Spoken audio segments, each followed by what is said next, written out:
ವಿಚಿತ್ರ ಅಲ್ವಾ? ಅದೇ ನೀವು, ಅದೇ ನಾನು, ಬಟ್ ನಮ್ಮಿಬ್ಬರ ಮಧ್ಯ ಎಷ್ಟೊಂದು ಚೇಂಜಸ್ ಆಗಿದೆ.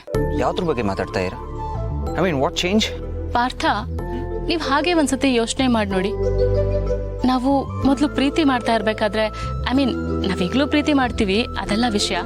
ಮದ್ವೆಗಿಂತ ಮುಂಚೆ ನಾವು ಪ್ರೀತಿ ಮಾಡ್ತಿರ್ಬೇಕಾದ್ರೆ ಅದೆಷ್ಟೇ ಬ್ಯುಸಿ ಇದ್ರು, ಎಂಥದ್ದೇ ತಲೆ ಹೋಗುವಂತ ಕೆಲಸ ಇದ್ರು, ಅದನ್ನೆಲ್ಲ ಸೈಡಿಗಿಟ್ಟು ನಾವು ಮೀಟ್ ಮಾಡ್ತಾ ಇದ್ವಿ. ನಮಗೂ ಮನೆ ಇದೆ, ಮನೆಯವ್ರು ನಮ್ಮನ್ನ ಕೇಳ್ತಾರೆ ಅನ್ನೋದೆಲ್ಲ ಮರೆತು ನಮ್ದೇ ಆದ ಲೋಕದಲ್ಲಿ ನಾವು ಕಳೆದು ಹೋಗ್ತಾ ಇದ್ವಿ. ಪ್ರಪಂಚನೇ ಪ್ರಳಯ ಆದ್ರೂ ನಮ್ಗೇನು ಅನ್ನೋ ಥರ ಗಂಟೆಗಟ್ಲೆ ನಾವು ವಿಷಯನೇ ಇಲ್ಲದೆ ಮಾತಾಡ್ತಾ ಇದ್ವಿ. ಅದೇನ್ ಮಾತಾಡ್ತಿದ್ವಿ ಅಂತ ಗೊತ್ತಿಲ್ಲ, ಬಟ್ ಮಾತಾಡ್ತಾನೆ ಇರ್ತಿದ್ವಿ. ಎಲ್ಲೂ ಬೋರೇ ಆಗ್ತಾ ಇರ್ಲಿಲ್ಲ. ಪ್ರತಿ ಬಾರಿ ಮನೆಗೆ ಹೋಗ್ಬೇಕಾದ್ರೂ ಇನ್ನೂ ಒಂದ್ ಸ್ವಲ್ಪ ಇಲ್ಲೇ ಇರ್ಬೋದಲ್ವಾ, ಏನೋ ಹೇಳೋದು ಬಾಕಿ ಇದೆ ಅಲ್ವಾ ಅಂತಾನೆ ಅನ್ಕೊಂಡು ಹೋಗ್ತಾ ಇದ್ವಿ. ಬಟ್ ಈಗ ನಾವು ಒಟ್ಟಿಗೆ ಇದ್ದೀವಿ, ಒಂದೇ ಮನೇಲಿದ್ದೀವಿ, ಬೇಕಂದಾಗ್ಲೆಲ್ಲ ಸಿಗೋ ಅವಕಾಶನೂ ಇದೆ. ಬಟ್ ಈಗ ನನಗ್ ನಿಮ್ ಜೊತೆ ಮನ್ಸ್ ಬಿಚ್ಚಿ ಮಾತಾಡೋದಕ್ ಆಗ್ತಾ ಇಲ್ಲ. ಅಷ್ಟೊಂದು ಟೈಮು, ಪ್ರೈವಸಿ ಏನು ಸಿಗ್ತಾ ಇಲ್ಲ. ನೀವು ತುಂಬಾನೇ ಬ್ಯುಸಿ ಆಗ್ಬಿಟ್ಟಿದ್ದೀರಾ ಪಾರ್ಥ. ಅಟ್ಲೀಸ್ಟ್ ಆಚೆ ಎಲ್ಲಾದ್ರೂ ಹೋಗೋಣವಾ? ಸುಮ್ಮನೆ ವಾಕ್ ಆದ್ರೂ ಅಷ್ಟೆ. ಒಟ್ನಲ್ಲಿ ಮೊದ್ಲಿನ ಥರ ನಾನು ನಿಮ್ಮ ಜೊತೆ ಟೈಮ್ ಸ್ಪೆಂಡ್ ಮಾಡಬೇಕು ಅನಿಸ್ತದೆ. ನಾನು ಅದರ ತುಂಬಾನೇ ಮಿಸ್ ಮಾಡ್ಕೋತಾ ಇದ್ದೀನಿ ಪಾರ್ಥ. ಸರಿ, ಐ ಮೀನ್ ಅದಕ್ಕೇನಂತೆ, ನಾಳೆನೇ ಎಲ್ಲಾದ್ರೂ ಹೋದ್ರಾಯ್ತು. Thank you so much Partha. ನಾನು ಎಲ್ಲಿ ನೀವು ನನ್ನ ರಿಕ್ವೆಸ್ಟ್ನ ಅಕ್ಸೆಪ್ಟ್ ಮಾಡಲ್ಲ ಅನ್ಕೊಂಡಿದ್ದೆ. ಥ್ಯಾಂಕ್ ಯು ಸೋ ಮಚ್, ನಂಗೆ ತುಂಬಾ ಖುಷಿ ಆಯ್ತು. ಬಟ್ ಪಾರ್ಥ, ನೀವು ತುಂಬಾನೇ ಬ್ಯುಸಿ ಇದ್ದೀರಾ. ನೀವ್ ಎಲ್ಗೆ ಹೋಗ್ತಿದ್ದೀರಾ, ಏನ್ ಮಾಡ್ತಿದ್ದೀರಾ, ನನ್ಗೊಂದು ಅರ್ಥ ಆಗ್ತಾ ಇಲ್ಲ. ಮದ್ವೆ ಆದಾಗಿಂದಲೂ ನೀವು ಮನೆಯಲ್ಲೇ ಇರ್ತಾ ಇಲ್ಲ. ನೀವೊಂಥರ ಡಿಫರೆಂಟ್ ಪಾರ್ಥ ಆಗ್ಬಿಟ್ಟಿದ್ದೀರಾ. I feel so strange. ಅದಕ್ಕೆ ತಂಗಿ, ನಾನು ಹಿಂಗಿರೋದಕ್ಕೆ ರೀಸನ್ ಏನು ಅಂತ ನಾನು ನಿಮ್ಗೆ ಹೇಳಿದ್ದೀನಿ. ನನಗೆ ಯಾಕೋ ನಿಮ್ಮ ತಂದೆದ ಯೋಚನೆ ಆಗ್ಬಿಟ್ಟಿದೆ. ಐ ಮೀನ್ ಅದಕ್ಕೆ ತಂಗಿ, ನಾನು ಎಷ್ಟೇ ಟ್ರೈ ಮಾಡಿದ್ರು ಅದರಿಂದ ಹೊರಗಡೆ ಬರೋದಕ್ಕೆ ಆಗ್ತಾ ಇಲ್ಲ. I am just trying. ಹಾಗಾದ್ರೆ ಒಂದ್ ಕೆಲಸ ಮಾಡೋಣ. ಇಷ್ಟೆಲ್ಲ ಒದ್ದಾಡೋ ಬದಲು ಕೌನ್ಸಿಲ್ಗೆ ಹೋಗಿ ಬರೋಣ. ಈ ಒದ್ದಾಡೋ ರಗ್ಲೇನೆ ಬೇಡ.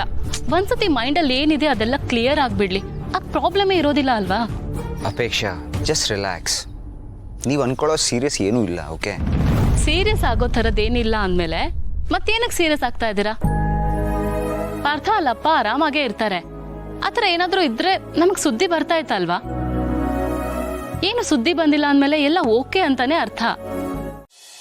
ಸಿಸ್ಟರ್, ತಂಡಕೂ ನೀನ್ ಯಾಕೆ ಟೆನ್ಷನ್ ಅಲ್ಲಿದ್ಯಾ? ನಿನ್ನ ಮುಖಾರವಿಂದ ಯಾಕೆ ಬಳಲಿದೆ ಅನ್ನೋದು ನನಗೆ ಗೊತ್ತು.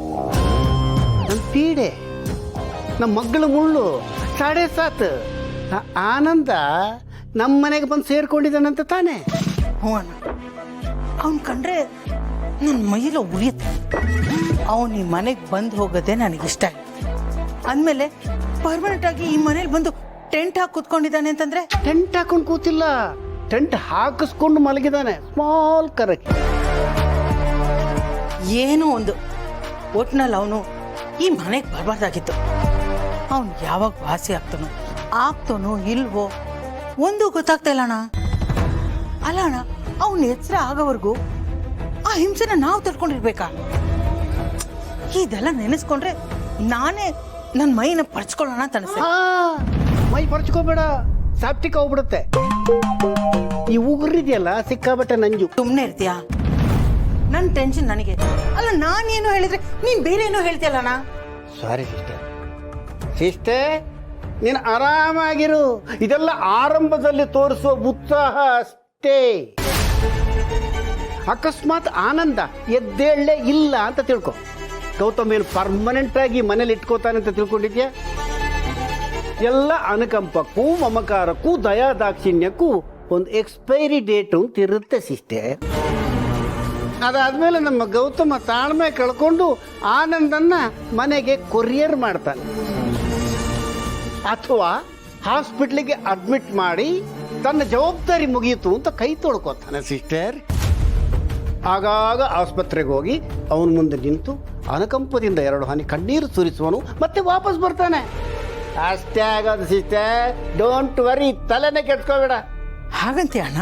ಹ್ಞೂ ಸಿಸ್ಟರ್, ನಿಂಗೇನು ಕಾಮನ್ ಸೆನ್ಸ್ ಇಲ್ವಾ?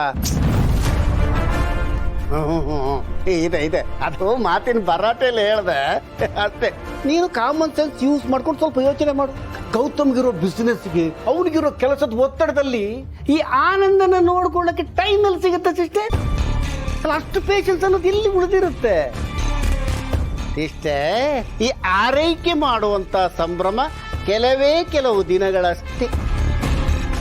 ಆಮೇಲೆ ನಾನು ಹೇಳ್ದಂಗೆ ಆಗೋದು. ನಮ್ಮ ಆನಂದ ಪರ್ಮನೆಂಟ್ ಆಗಿ ಹಾಸ್ಪಿಟ್ಲ್ ಪಾಲಾಗೋದು ಗ್ಯಾರಂಟಿ. ಸಿಸ್ಟೇ, ನಾನು ಪರಿಚಯದ ಡಾಕ್ಟರ್ ಹತ್ರ ವಿಚಾರಿಸಿದ್ದೀನಿ. ಏನೇ ಮಾಡಿದ್ರು ಅವನು ಸರಿ ಹೋಗಲ್ಲ ಅಂತ ಸಿಸ್ಟರ್. ಅವನ ಭವಿಷ್ಯಕ್ಕೆ ಭವಿಷ್ಯವೇ ಇಲ್ಲ ಅಂತ ಹೇಳಿದ್ರು. ಎಲ್ಲ ಡೋರ್ ಕ್ಲೋಸ್, ಪಕ್ಕಾ ಗಾನ್ ಕೇಸ್ ಸಿಸ್ಟರ್ ಇದು. ಅಕ್ಕ ಬಾಪೆ ಕುತ್ಕೋ. ಪಾಪ ಆನಂದ್ ಅವ್ರಿಗೆ ಹೀಗೆ ಆಗ್ಬಾರ್ದಾಗಿತ್ತು. ಎಷ್ಟು ಬೇಜಾರಿನ ವಿಷಯ ಅಲ್ವಾ? ನನ್ಗಂತೂ ತುಂಬಾನೇ ಬೇಜಾರಾಗೋಯ್ತಪ್ಪಿ. ಗೌತಮ್ ಅವರು ಇದನ್ನೆಲ್ಲ ಹೇಗೆ ತಡ್ಕೊಂಡ್ರು ಅಂತ ಗೊತ್ತಾಗ್ತಿಲ್ಲ. ಅವ್ರನ್ನ ಆ ರೀತಿ ನೋಡಕ್ಕಾಗ್ತಿಲ್ಲ. ಮನ್ಸಿಗೆ ತುಂಬಾ ಕಷ್ಟ ಆಗ್ತಿದೆ. ಹಾ ಅಕ್ಕ, ಬೇಜಾರಾಗೋದು ಸಹಜನೇ. ಬಟ್ ಪ್ರಾಬ್ಲಮ್ ಏನು ಅಂತ ಹೇಳಿದ್ರೆ ಮೇನ್ ಫೋಕಸ್ ಆನಂದ್ ಅವರೇ ಆಗ್ತಾ ಇದ್ದಾರೆ. ಎಲ್ಲರ ಗಮನನೂ ಅವ್ರ ಕಡೆನೇ ಇದೆ ನೋಡು. ಇದ್ರಲ್ಲಿ ಪ್ರಾಬ್ಲಮ್ ಏನಿದೆ ಅಪ್ಪಿ?